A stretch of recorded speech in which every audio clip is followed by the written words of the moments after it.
Dialogue 1. A present for Penelope. Pass the pepper, will you please, Percy, old chap? Pepper? You're not proposing to put pepper on your porridge? Shut up, Percy. Why do you always presume that I'm stupid? Well, stop snapping and explain the purpose of the pepper pot. It's perfectly simple. I want to compare our pepper pot with the pepper pot I've bought as a present for Penelope Popplewell. A practical, but pretty expensive present. Well, she's a super person. I thought perhaps if you happened to be passing the post office, could you possibly pop the parcel in the post? Am I expected to pay the postage on this pepper pot for Penelope Popplewell? Percy, you're impossible.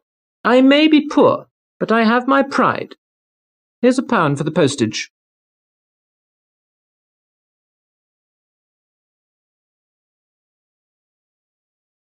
Dialogue 2.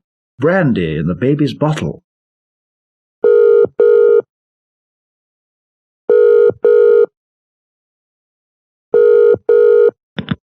Bob Batterby? Oh, Bob, this is Babs.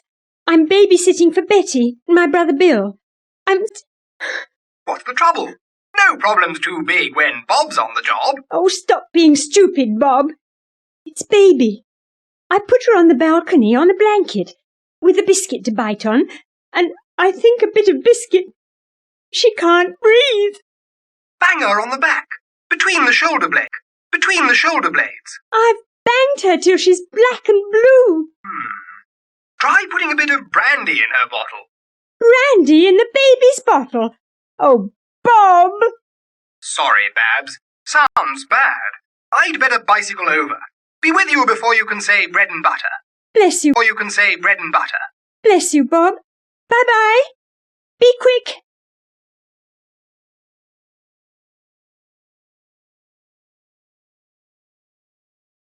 Dialogue 3. Waiting for Templetons. What time did you tell Templetons to get here, Martin? Any time between 10 and 12. Oh, but it's after 2. They're terribly late. Why didn't you contact United Transport as I told you? Peter Thompson said Templetons were better. Tessa, Peter Thompson's a director of Templeton's. Oh, blast it! I've torn my trousers on the radiator. Oh, Martin, do take care. Hadn't we better telephone? I've tried. The telephone's not connected yet. And the water's still cut off. We can't just wait here all afternoon in an empty flat with no water and no telephone. How uninviting an empty flat is. And it seems tiny too now, doesn't it? I'm tempted to take a taxi straight into town and stay the night in a hotel. How extravagant! But what a delightful thought!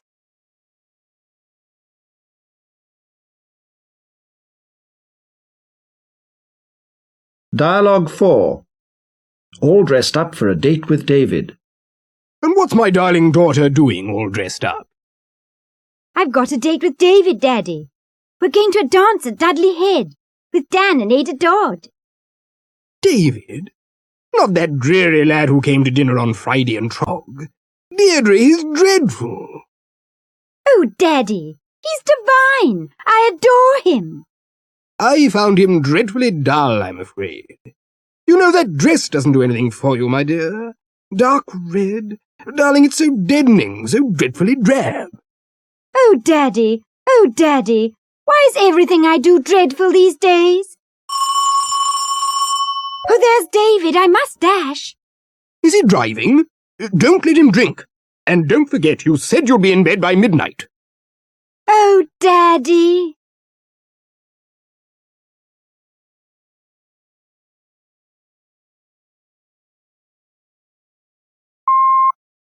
Dialogue 5. Cash in the ice cream carton. OK, Mike. At 6 o'clock, you take a taxi to the bank. Max will come out with the cash in a cream-coloured case. I'm to collect the cash. Of course, don't ask questions. Just concentrate. Colin, if they catch, I'll confess. Keep quiet, can't you? At 5:45, Coco will be parked at the corner of the market square. I'll scream. I'm a coward. The kids at school called me. Pack the cash in the ice cream carton in the back of the car and make your way as quick as you can back to the cafe. Back to the cafe. Colin, I'm scared. Oh, crikey, Mike. You do make me sick.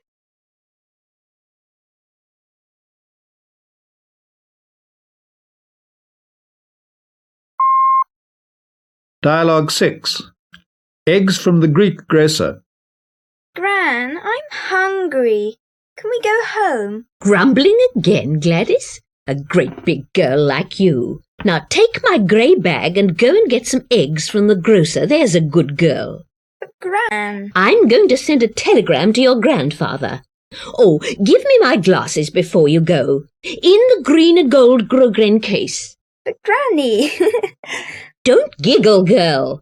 I'm beginning to get angry. Go and get the eggs. But Gran, it's no good my going to the grocer. He's gone away to the grocer. He's gone away. He goes back to Greece every August.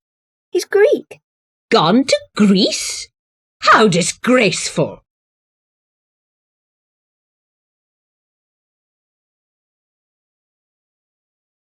Dialogue 7. Photography or politics? What have you decided to do after college, Jeremy? I'm going to take up photography. Mr. Mackenzie's recommended the course at the Institute. He believes I could make a career as a photographer.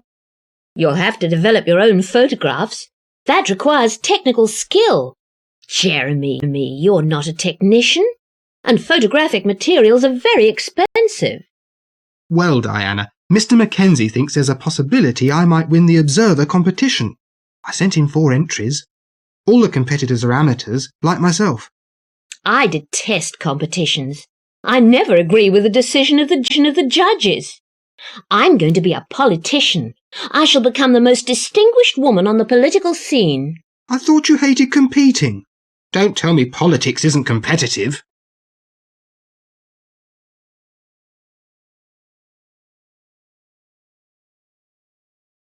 Dialogue 8. A fine flashy fox fur.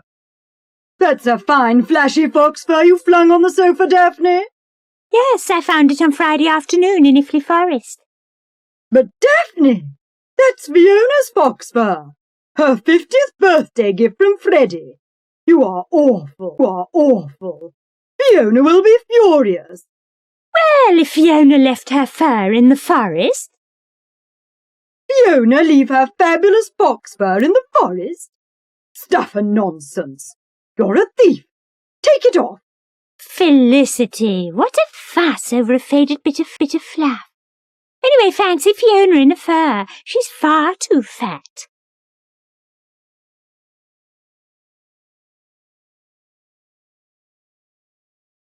Dialogue 9. A visit to Vladivostok. Victor, have you ever visited Vladivostok? Never. In fact, I haven't travelled further than Liverpool. I've had an invitation from the University of Vladivostok to give a survey of my own creative verse. How marvellous. Will my navy overcoat be heavy enough, I wonder? It's long-sleeved and reversible. And I've got a pair of velvet Levi's, rather a vivid violet. Do you think they'll approve? I should think the professors will view violet Levi's with violent disapproval. When do you leave? On the 7th of November. I don't advise you to travel on the 7th. It's the anniversary of the Valentine invasion. And for heaven's sake, Oliver, don't overdo the caviar. Or the vodka. Victor, I do believe you're envious.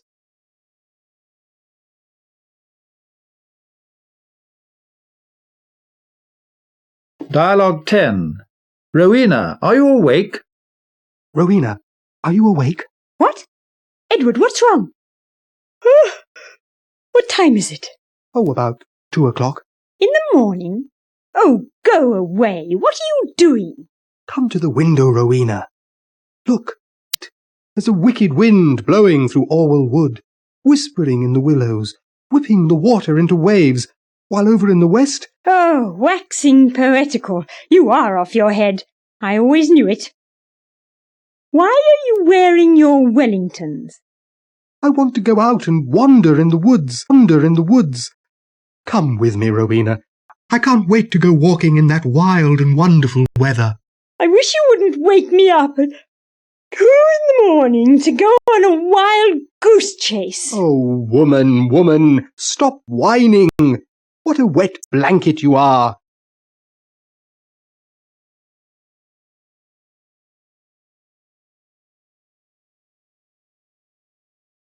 Dialogue 11. 20 foreign visitors. What are you giving your foreign visitors on Wednesday evening, Winnie? How many? 12, is it? 20. 12 of William's Swedish representatives, 8 of them with wives. And what will you feed them on? Well, we'll start with watercress soup, then fish in a white wine sauce flavoured with fennel and chives, followed by stuffed veal served with cauliflower and, a very wide variety of vegetables. My mouth's watering. For sweet, we'll have fresh fruit souffle covered with walnuts, and lots of whipped cream, of course, and vanilla wafers. And we'll finish with devil's soft rose. And finally coffee. What a feast! I wish I was going to be with you.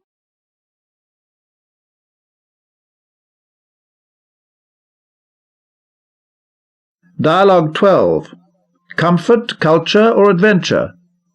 Going anywhere different for your vacation, Teresa? Ah, that's a million-dollar question, Christopher. Perhaps you can provide us with a decision. Edward demands his creature comforts.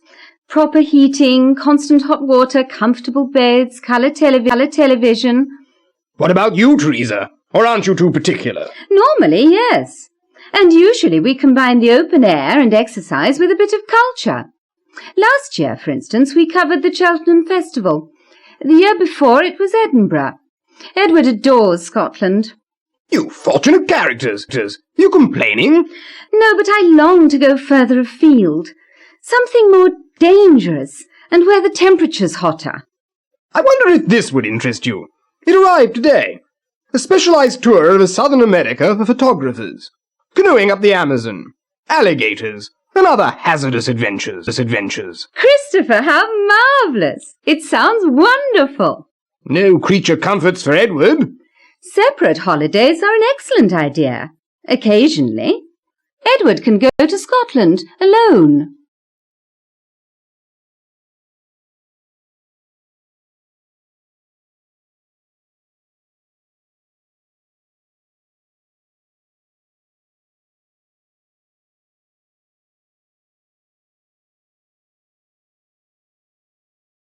Dialogue 14. A sweet Siamese student. That Siamese student seems a nice sort of person. Yes, serious, sensible, a bit insecure, perhaps. Eldest of 6, the rest still at school. I see her sister sometimes. I saw her yesterday. Soft skin, silky voice, sleepy eyes, sort of slow, sexy smile. Sounds like Sue Sang. Yes, that's it. Sue Sang. She's so sweet. Waxing ecstatic, Stan. I may say I strongly disapprove of senior staff taking fancies to innocent students. You're supposed to be embracing serious linguistic research, not soft-skinned students. Most unsuitable. And silly, when you're just starting to make a success of this place. For goodness sake, Sam, who says I'm smitten? The kid's sweet, but still only 26. I shall be 60 in September.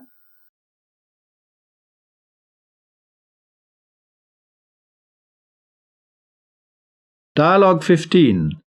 The zoology exam's on Thursday. How's things these days, Lizzie? I'm exhausted. Revising for the zoology exam. You've got bags under your eyes, Lizzie. Take it easy. It's all very well for you to advise, Ezra, but I'm going crazy. One of those miserable Xeno boys, 2 houses down, plays his transistor as if he was as far away as Mars. Boys will be boys. These days, everyone plays transistors. But he refuses to close the windows. Then close your ears to the noise, Lizzie. One learns to ignore these things, as if they didn't exist. Please, Ezra, the exam's on Thursday. And today's Tuesday. That only leaves 2 days. You better get busy, Lizzie.